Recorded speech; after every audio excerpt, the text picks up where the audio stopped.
Right, the new DVD is about metal rhythm techniques, so it's basically just starting from the very beginning with different techniques that a lot of metal bands and metal players use.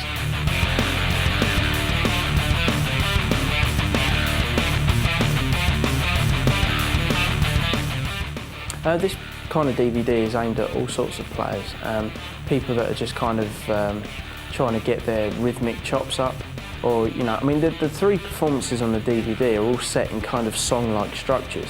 So, you know, hopefully from that point of view, they might kind of inspire some sort of song structure ideas. You know, maybe they've got riffs of their own, and you know, they can see how I've sort of put together a 2-minute piece or something and might be quite interested by that. So it might spark off a few ideas from that point of view.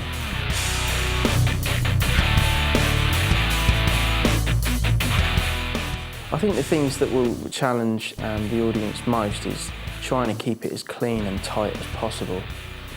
You know, all these techniques, they're not really mega difficult, you know, but when you're kind of stringing different techniques together, you really need it to flow nicely. In order to do that, you need to kind of practice all these, you know, at a really slow tempo and get really used to it and try and sort of develop, you know, muscle memory with it.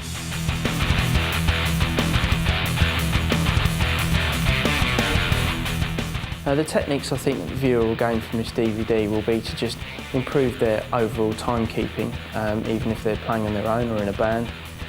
Also to develop some sort of new techniques that maybe they thought listening to their favourite metal bands, and they're probably wondering, how are they doing that? How are they playing so fast? You know, because maybe, you know, if watchers have had friends showing them stuff, they might only show them the odd technique here and there, you know, like trying to do all downstrokes or all upstrokes, or, you know, I've seen some weird techniques in the past.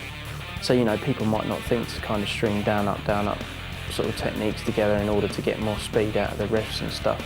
And also to just kind of improve players' tightness, because I think, you know, metal, especially, well, I mean other styles as well, but metal requires a really tight rhythm section in order for all the chaos to be heard at a live venue, so.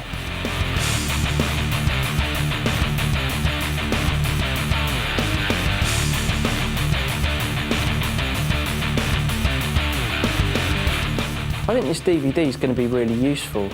You know, it's not really going too over the top with like loads of different things you can do, because rhythm essentially is very expressive.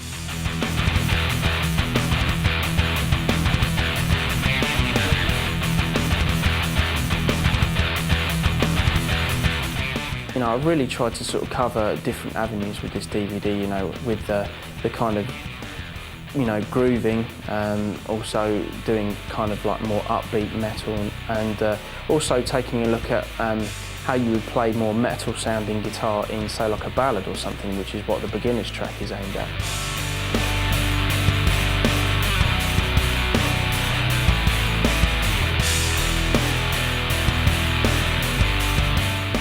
Right, my advice to anybody watching this DVD would just be to kind of, you know, use these kind of techniques as much as possible. You know, whenever you learn kind of new techniques, you know, I tend to find in the past that if I've learned anything and I don't use it, I tend to kind of forget it, and then I kind of end up getting stuck in a rut again with different things and not really being able to kind of progress in any way. So I've always made it a conscious effort, soloing or rhythm techniques or anything that I learn new, to kind of maybe just write a little song around it, or, you know, do something just to kind of keep my involvement with that new technique going. And I would say to anybody watching this, you know, take, you know, maybe all of it will help, or maybe some of it will help, or maybe, you know, it will just be there from an inspirational point of view. But anything that they do learn from this DVD, I would recommend to just kind of keep using and keep developing, because, you know, through developing other ideas comes other ideas anyway, so it's definitely worth doing that.